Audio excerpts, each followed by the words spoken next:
So now we're going to move on to our Développé Devant sequence in lying, and I really like to use this because often when you're trying to redo an exercise in standing that you've done thousands of times before, your brain takes over, all that old muscle memory takes over, and you start doing what you always used to do.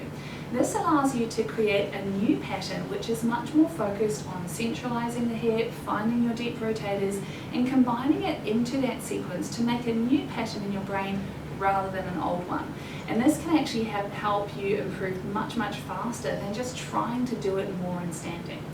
So this Développé sequence has 3 levels, and before you go into it, it's nice to make sure that you've loosened up your hamstrings and had a little bit of a stretch release session. So if you need to go back and do some of the cupping, some of the hamstring mobilizers, maybe some tennis ball through your bottom to try and get everything feeling nice and open, then that will help a lot.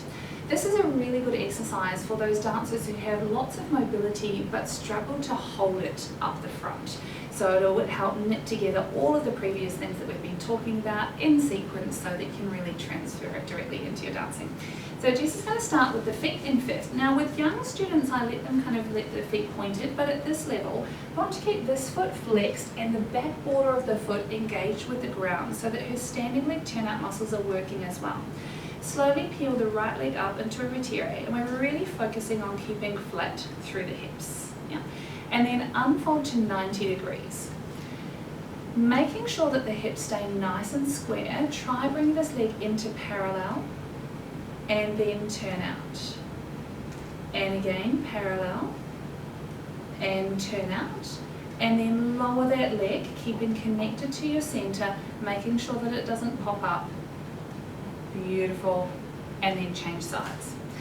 And the reason I like doing this is that once we've drawn it up and come up to that développé at 90 degrees, so peel it up, that's it, and unfold to 90. Gravity is dropping straight through the leg, so it really helps you find that position in the hip. It also helps you isolate that rotation and parallel and rotation and parallel to really get the true deep rotators.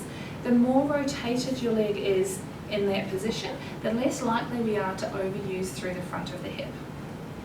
Beautiful. And then level 2, I'm going to start with the right one again. You only need to do 1 or 2 of each, is peel up and unfold to 90 degrees, same as before. Then using your left hand, mount this leg in to where you'd like the développé to be. We want to think of keeping it really rotated into the socket, so make sure you don't hitch that right hip up. Thinking of keeping a little bit of a lift through the low back to activate those deep muscles. A deep connection with your psoas, so from the front of the hip through to the front of the spine. That's it. Now release the leg and see if you can hold it there with your muscles. Good. Lengthen the back of the knee, keep it nicely rotated and foot fully pointed. Beautiful. And then lower it back down to the floor.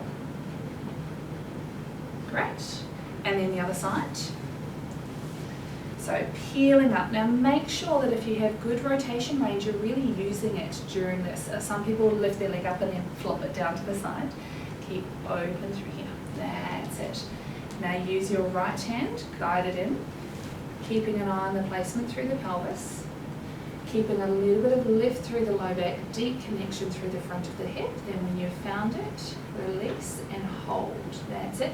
Connecting deep at the front of the hip to find that strength. And then lower down.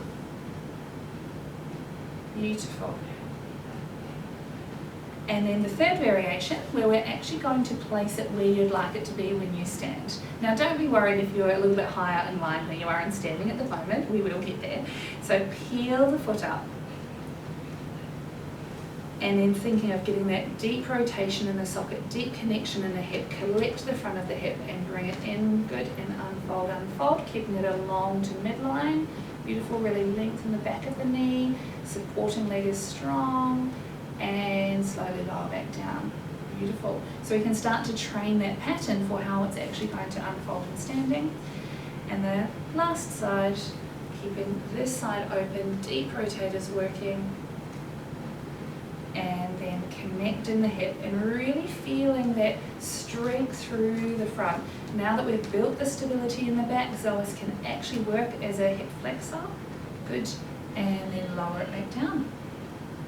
Beautiful. Now I don't tend to do too many of these lying down. Again, it's more of a neural activation, it's more of learning how to use your brain to connect to those muscles rather than doing loads and loads to create strength. With the hip, it's more about subtle coordination of all of those muscles around the hip rather than brute strength. So make sure you don't do too many at one time. There should never be any pain following any of these exercises, but you will feel more woken up around the hips and a little bit more stable when we come into standing.